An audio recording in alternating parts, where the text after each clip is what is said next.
Usianya 48 tahun dan dia bisa jadi PNS. Dan Pak Menteri sudah mengeluarkan 3 surat untuk pengalihannya dia jadi PNS, sebetulnya dari P3K.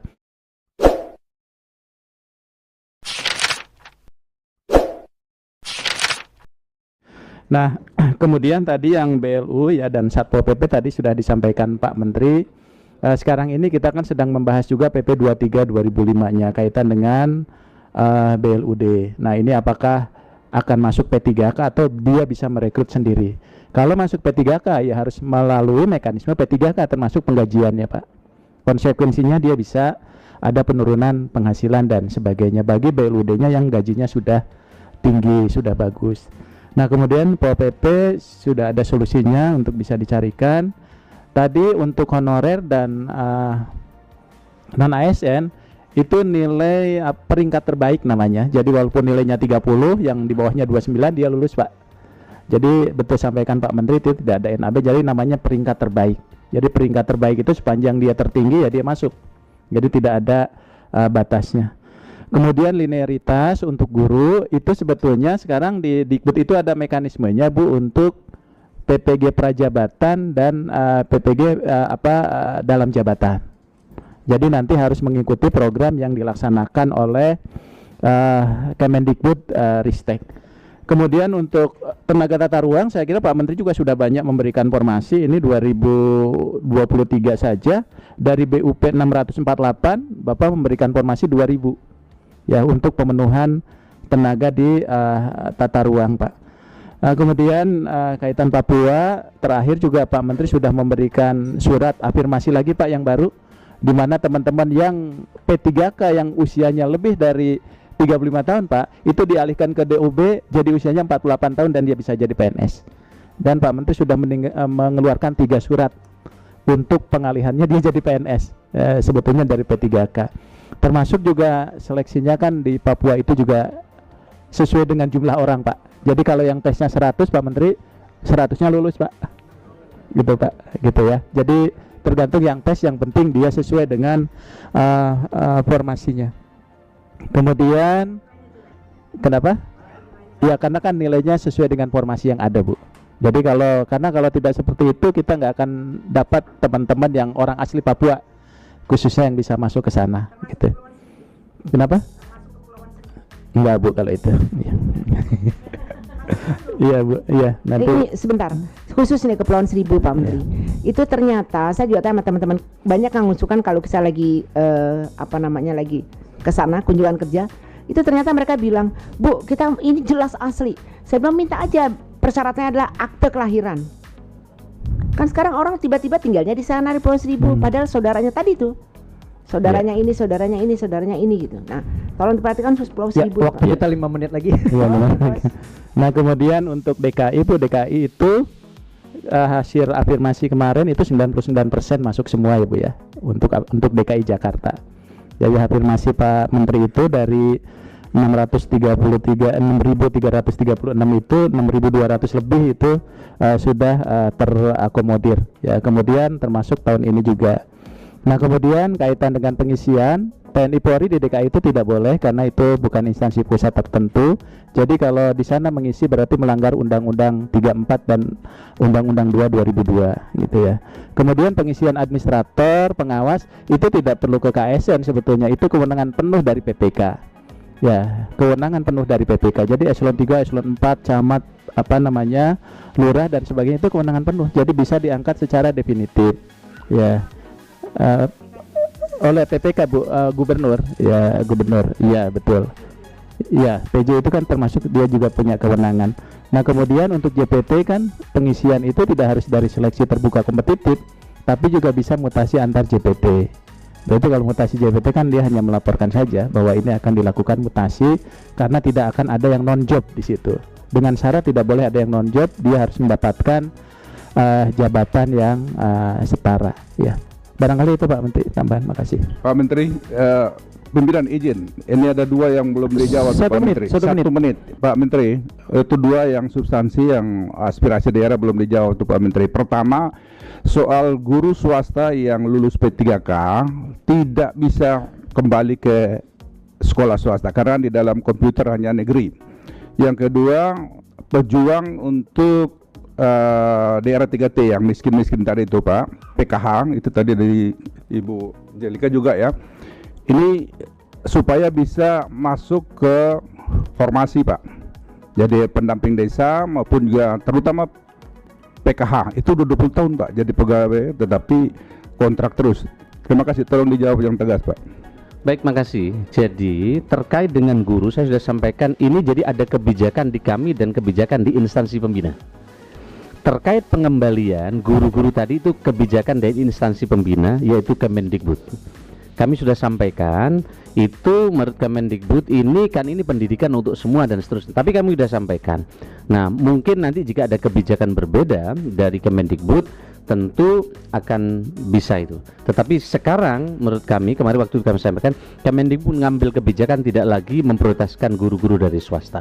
Jadi apa yang dari Bapak sudah kami sampaikan ke Pak Mendikbud. Terkait dengan PKH itu bagian dari pendamping, silakan. Ya, jelasan. Yang PKH kemudian lain-lain yang kemudian kenapa tidak kita masukkan di apa? Ya, di P3K, formasi ya, P3K. Ya. Silakan Pak. Baik Pak Menteri.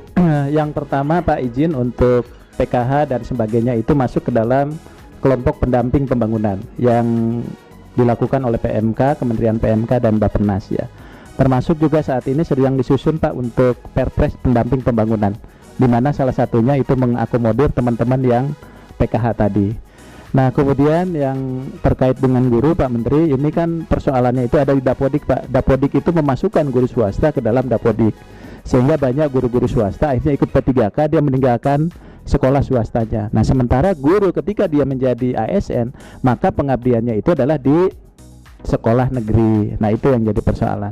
Nah, sebetulnya hak mereka mau mendaftar atau tidak, cuma persoalannya adalah ketika gajinya kecil di sekolah swastanya, maka dia ingin perbaikan juga, maka dia melamarlah ke guru negeri gitu Pak. Nah, kurang lebih begitu Pak. Jadi sebetulnya di Dapodik itu datanya ada di sana.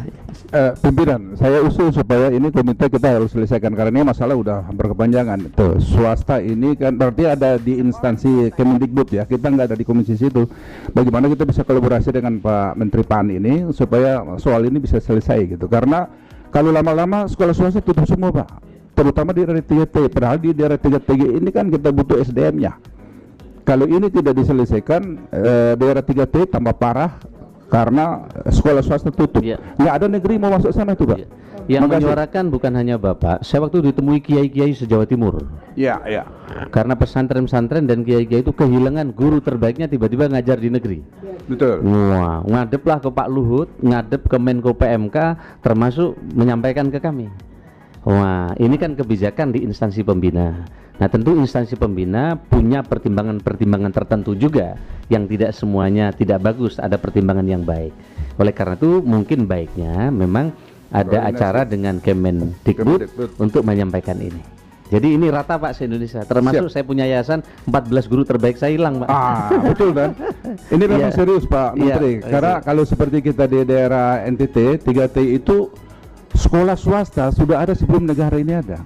Di tempat saya itu sekolah-sekolah Kristen itu sudah umurnya 117 tahun.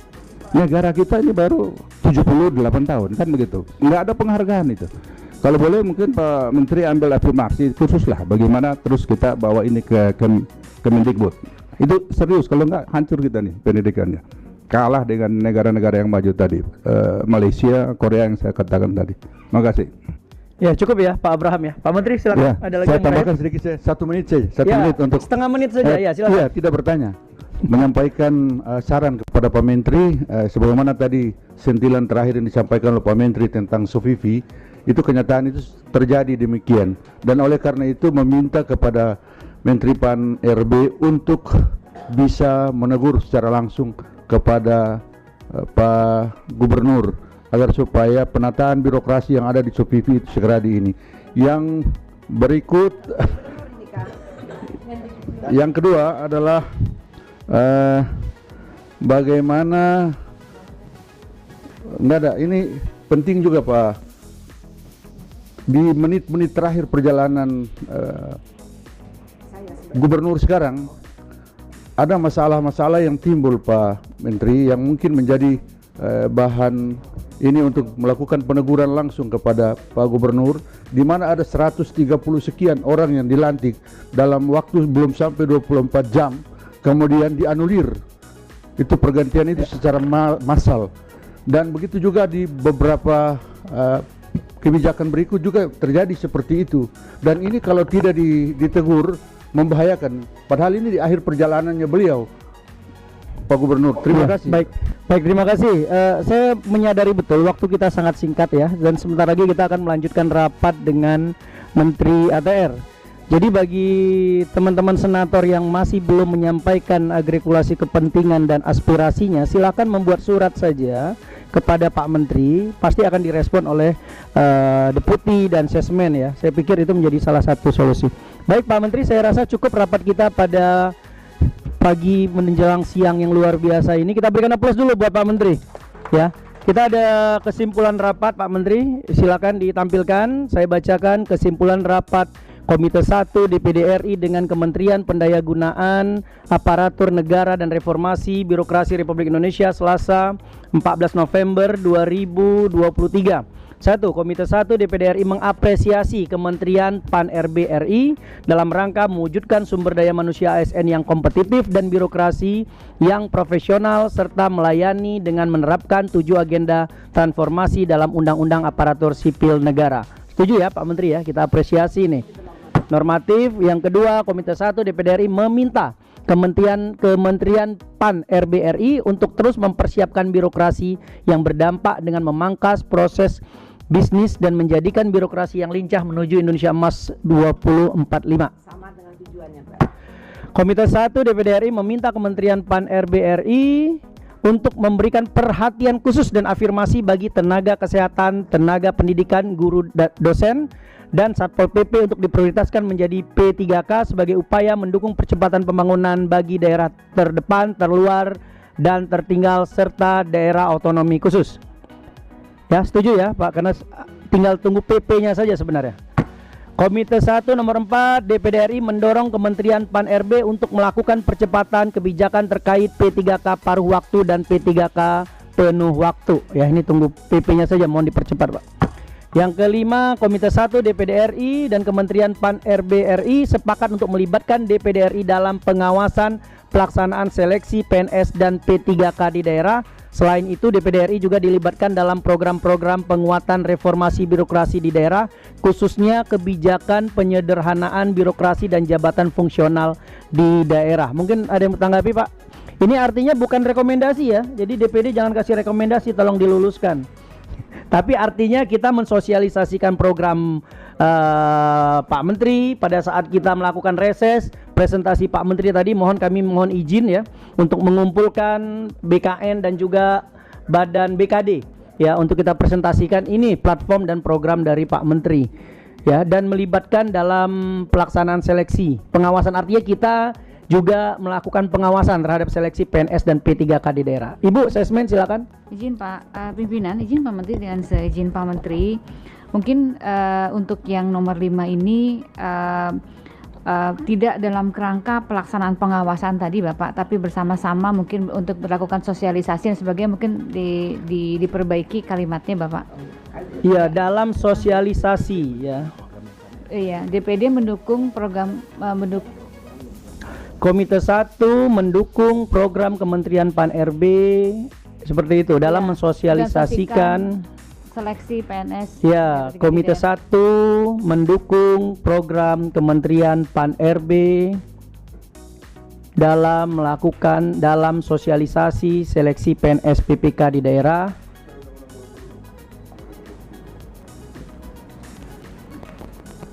Serta program-program penguatan reformasi birokrasi gitu Pak.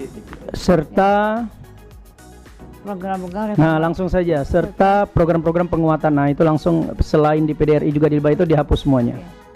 Terima kasih, di daerah titik begitu aja Pak, karena di dalamnya sudah termasuk fungsional Pak.